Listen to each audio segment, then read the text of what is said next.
All right, now on to the conclusion. So often when people teach Beauvoir's second sex, if they're going to spend just a little time on it, for instance, when I teach it in ethics, I usually do it this way. They teach the introduction and the conclusion. I think, we're spending more time on it so we can also learn about existentialism, so we can see what this philosophical idea of freedom is, so we can see that there are certain philosophies like Beauvoir's that say nature does not define human beings fully. Okay, so all that. But the parts in the middle that we've done as well, I think, are necessary to get the full flavor of what Beauvoir is talking about. All that said, the conclusion and the introduction do contain, in very compressed form, all the points that Beauvoir wants to make. So really, if you're confused by the details, having read them and listened to the recordings, the details in the middle, now go back to the intro and conclusion and look at them again, and I bet a lot more things click, right? Because most of the main points are summarized in the introduction and conclusion.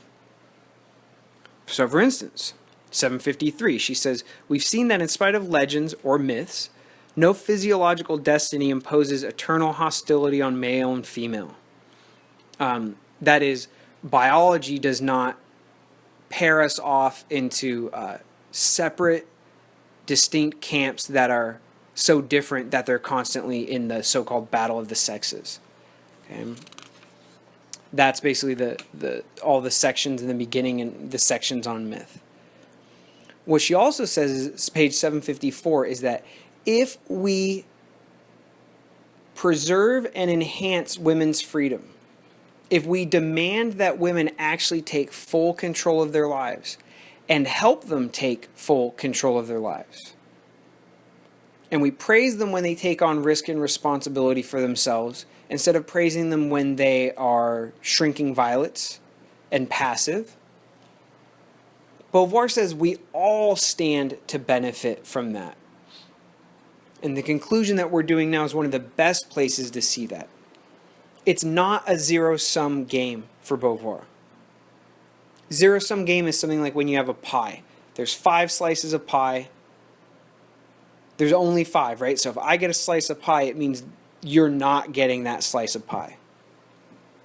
Freedom for Beauvoir is more like money in capitalism.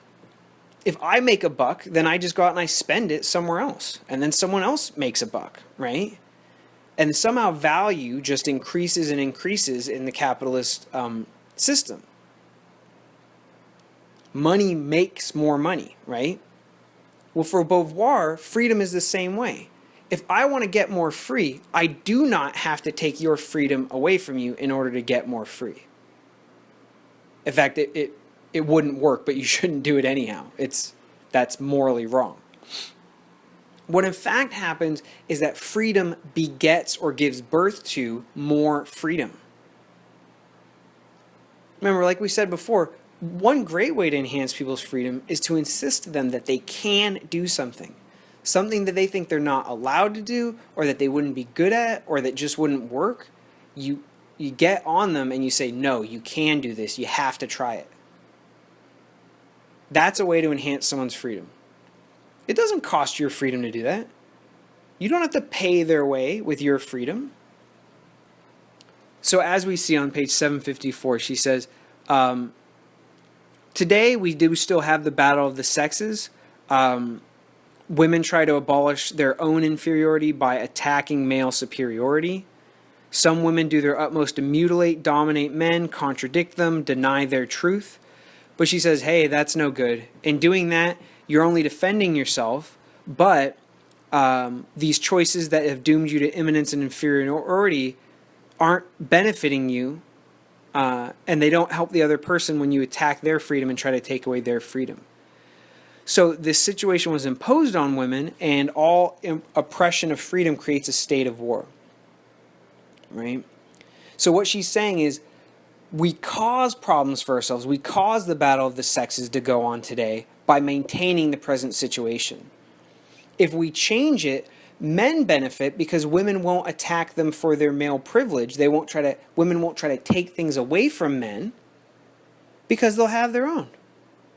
God bless the child who's got his own, right? Women will also benefit tremendously because instead of being in this half free, half unfree state, they'll be in a fully free state where they can express their individuality instead of being expected to express this generic feminine that's the same for all women. So in 760 through the end, we see a development of this theme that we all stand to benefit by ending the war of the sexes. Okay? So she says, currently, since women are made to be more passive than men, yeah, a lot of women are clingy. They act like a burden, and they suffer from it. No one wants to feel weak and useless and irrational. Okay? Says we've made it so that women today still have to live sort of like parasites sucking the life off of foreign organisms. But this is what we're beginning to do and what we should do more of. But she says, quote, if women were endowed with an autonomous organism, autonomous freedom, were they able and expected to fight against the world and wrest or grab their subsistence and food from it, their dependence would be abolished, and the man would also lose his dependence on woman. Both would undoubtedly be much better off for it. So how do we do that, she says? She says we fulfill the promises that others have made before.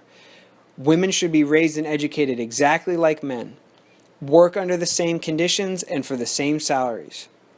Erotic freedom, that women can have sex and not be called nasty names, would be equal. Marriage would be based on a free engagement that either spouse could break when they wanted to, which is what we now have in the U.S. Motherhood would be freely chosen. Maternity leave would be paid for by society that would have responsibility for the children, which doesn't mean that they're taken from their parents, but it does mean that they would not be abandoned solely to the woman to raise. Right. So on 761, she continues, if from the very earliest age, little girls were raised with the same demands and honors, the same severity and freedom as their brothers, they took part in the same exact studies and games, then mothers would enjoy the same prestige as fathers. The child would feel androgynous in a good way, meaning not restricted by her gender, okay? And she would not turn to passivity. That is, if little girls were allowed to prove their worth in work and sports, actively rivaling boys, going over to 762, then the little girl would not seek sterile compensations in narcissism, constantly worrying about beauty products and dreams. She would be interested in what she does. She would throw herself into her pursuits. So this is something I think is interesting now, especially in the U.S. In fact, I think the U.S. more so than about any other country, but correct me if I'm wrong. In the U.S. recently, women's sports are almost as popular as men's are. And I don't mean the WNBA versus the NBA, but I mean actual women and girls playing sports. Girls play sports as much as boys do now, or very close to it. And with a few exceptions, football, girls basically do all the sports. So it's not exactly a question, but I want to hear what you all think about women playing sports. Sorry, to be precise, I should say girls, because I mean young women. Do you think it's important for girls to have access to sports? Did you play sports growing up, and did it make you tough, adventuresome, teach you how to work on a team? I want to keep this very general and open, but what do you all think about the value of girls playing sports? And you could take this in a bunch of different directions. Are there any sports women shouldn't play? Should PE and sports be required for all children when they're young to make sure they're all on the same page? A million ways you could take this. But just tell me about women in sports, whatever about that topic interests you. We already talked about it some, but I'm just going to quickly point out to page 758 and 759, going over to 760, this discussion about relationships again. So, Beauvoir is speaking in generalities about how we expect men and women to act, And she says that in real behavior, men do sort of act this way and women do sort of act this way, but that's not some timeless biological difference, but it's basically the way we ask and have trained men to act and the way we have asked and trained women to act. So in 758, she says, in a lot of relationships, the woman is little more than a distraction. On the other hand, for the woman, the man is the meaning of her life and the justification of her existence. The man, she says, is integrated into society, so time for him is a positive asset. It becomes money, reputation, and pleasure. Whereas for women, time is more so a thing to be killed. They just want to fill up their time with the man. Now, you should be thinking, whoa, those are huge generalizations. And Beauvoir, if you said that to her, would say, I'm glad you noticed those are huge generalizations. You're correct. The point is this. The point for her is not, can you find exceptions to these generalizations? Of course you can. Everyone is at least partly an exception to these generalizations. I think what Beauvoir would say is this, and this is definitely what I'm saying to you. Just look for these patterns in your own life.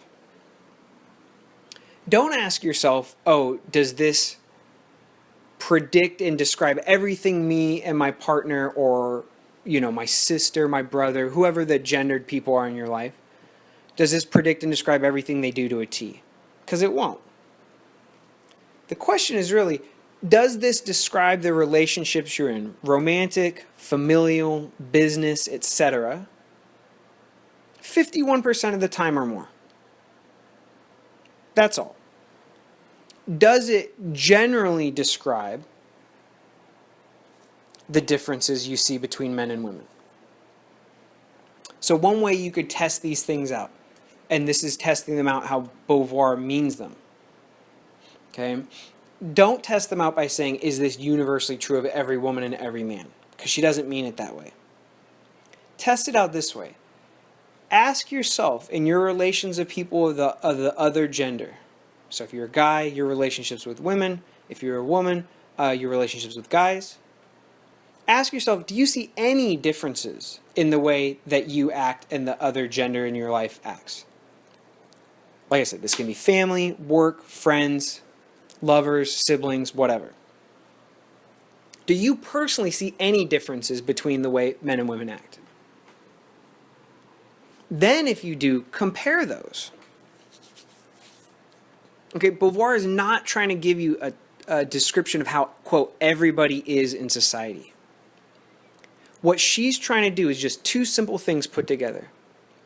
One, a general definition of what she means by freedom. For instance, activities that are cyclical, that are always the same every day, aren't as free as activities where you get to express your individual self in new ways every day. So the artist or the politician is more free for Beauvoir than is the janitor. She's not angry at janitors or anything. She just thinks, hey, they should be able to be politicians and artists too. So, two things she's trying to do. One is give you a philosophical account of what real freedom looks like. Two, show you patterns that show up consistently about how men are a lot closer to fully free and women are further away from being fully free. Now, the way those add up, as I'm trying to say here, is not that you look around and you see a man who's unfree and a woman who's free and you go, whoa, she's an idiot, right? Exceptions. She's asking you if in your own personal life, if you see these patterns showing up. If so, then the men in your life are probably about as free as they ought to be, and the women need to be raised up to that level. Right? Trust me, Beauvoir is very much about helping people actually increase the levels of freedom in their own individual life. She's not one of these head in the cloud philosophers who just want to talk abstractly about things. She's trying to give you a guidebook to enhance your own freedom. Now, if you're a woman, she's going to say, look, these patterns are limiting your own freedom.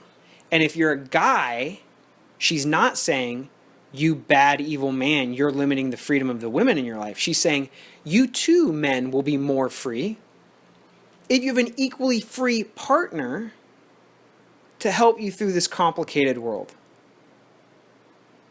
If women are trained to be passive, then men, your partners as passive, are dependent on you.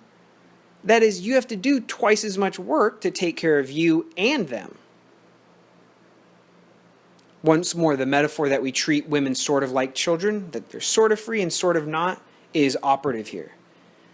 Men will be more free when their women in their lives are just as free as they are. Because just like a child being unfree has to be taken care of by someone who is fully free, a parent, men have to do some work to take care of women and sort of be free for the women. That's a burden too. That sucks for all of us. Anyhow, I feel like I'm starting to repeat myself here. My point is this. Beauvoir in this book is showing you what she thinks freedom really is, how she thinks freedom should be defined philosophically. Then she's saying there's general patterns, with tons of exceptions, but general patterns in the Western world of how we give something like full freedom to men, as we should. And we give something like partial freedom, which she calls the other, to many women. Now, if that's not happening in your life, perfect. You're done with the book today. You can put it away. However, if you see that happening to you or the women in your life, and this is actually true whether you're a man or not, if you see that happening to anybody in your life, including yourself, do whatever it takes to increase the freedom of those who have less freedom. Don't decrease the freedom of those who do have it, but find ways to increase and encourage and enhance the existing freedom of those who don't have full freedom yet. And if that means your mom, if that means you, if that means your significant other, hey, everyone needs freedom. So I think we'll just end it on that point. I hope that sounds suitably optimistic. It's a challenge, but it's a challenge that we can all take on. We can all help with this challenge. Okay? Find the partially free everywhere in the world, anywhere in the world. Try to lift them up to the level of full freedom. And if that's you, start with yourself. Help yourself become fully free.